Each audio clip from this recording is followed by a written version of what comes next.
The hopes of this broadcast is to kind of take us back just a little bit and say and show the rest of us, the rest of the world even, what Blab was really all about, what it meant to us, why it was there, and how we used it in our lives and how we got to be better people and got to meet more friends and family. What we did do is generate friendships. We built communities. We talked. We got together. We spoke. We debated. We dealt with topics that were really hard to discuss. I was on Blab. My story, I think, parallels the Blab story. I met over 40 people in real life through Blab since it ended.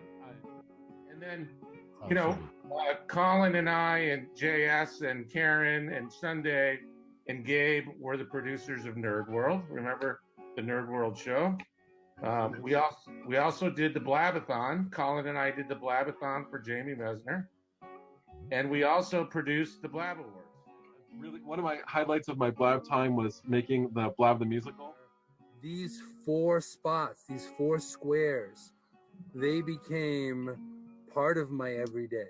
My experiences with Blab, it's really interesting because I must have really bad social skills. Platforms like this allow introverts to maintain an extroverted persona without having to show up and get on stage and be extroverted. I have no idea who I am or what I do, which is probably what led me to Blab.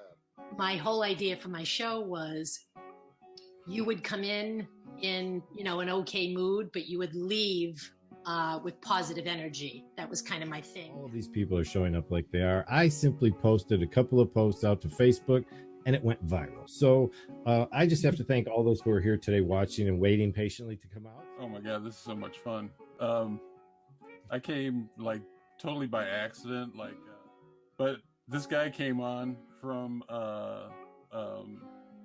Iraq, and he had his views about the United States, and I had my views about his country.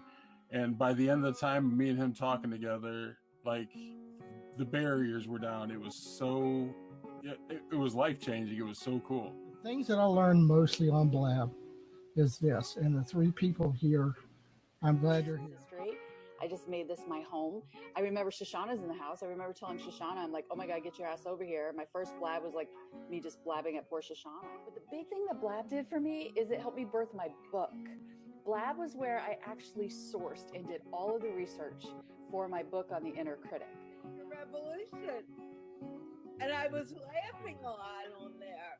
I did not know how to have conversations with people outside of this is what you say, when you say it, how you say it, time to go on, bye, see ya, right? And what Blab taught me was how to be more social, and it gave me an opportunity to. Oh my God! Oh my God! All right, grab the screenshot. This is like Blab. Yes, it is.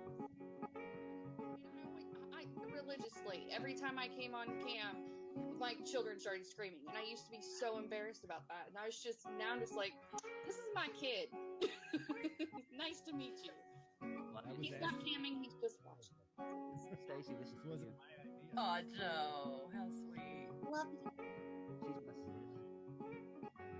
I remember seeing Joe, there were times that it would be 3 o'clock in the flipping morning, okay? And Joe would be drawing on his digital pad, and he'd be by himself, right? Yeah. And I'd pop in, I'd be like, Joe, what's up? And be like, what's up, brother? What's going on? What's happening? And we would just sit there and just shoot the shit for 2 or 3 hours in the wee hours. Shadow, you sexy man beast. Do you have any midgets and chocolates? And only I had come up with this, and couldn't make it until I did the makerspace, and I made this, and just kind of sitting on it. People were asking me. I demonstrated. It's to demonstrate a seemingly unsolvable problem, and it's much. Yeah, I was a big fangirl